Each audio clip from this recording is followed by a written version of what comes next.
Ang Nazare, Portugal ay kilala sa pagiging tahanan ng ilan sa pinakamalalaking alon sa buong mundo. Ito ay nagkaroon ng pandaigdigang pagkilala bilang isang pangunahing destinasyon para sa big wave surfing. Ibinutukaw nito ang interes ng mga profesional na surfer mula sa iba't ibang panig ng mundo.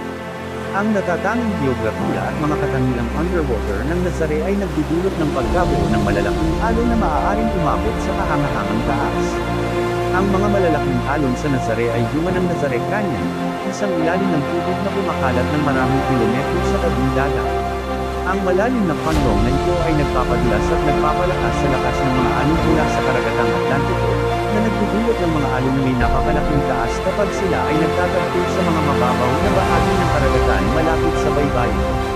Isa sa mga kilalang lugar para sa surfing sa Nazare ay ang Playa del Norte, kung saan ang mga alon ay maaaring umabot sa taas na higit sa 100 talampakan, at milyong metro.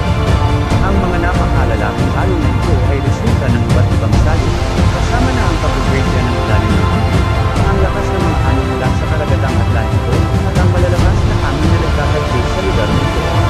Ang mga napakalalaking alon sa Nazare ay nagbunsod sa mga matutulong na surfer na subukan ng mga ito. Ang mga surfer tulad ni Eric McInerney at Maya Gabriela ay nagdala ng mga record at nagpakita ng kanilang kahusayan sa big wave surfing sa Nazare. Ang Nazare ay naging isang espetakulo para sa mga surfer at manunood, na pumupunta upang makakita ng kapangyarihan at kagandahan ng mga napakalalaking alon na ito. Ito ay naging isang iconic na lugar sa mundo ng surfing at patuloy na nagpupukaw ng imahinasyon ng mga taong namamangha sa lakas ng karagatan. Kung sakaling magkaroon ka ng pagkakataon na bisitahin ang Nazare, Portugal, siguraduhin masaksihan ang kahangahangang mga alon ng personal.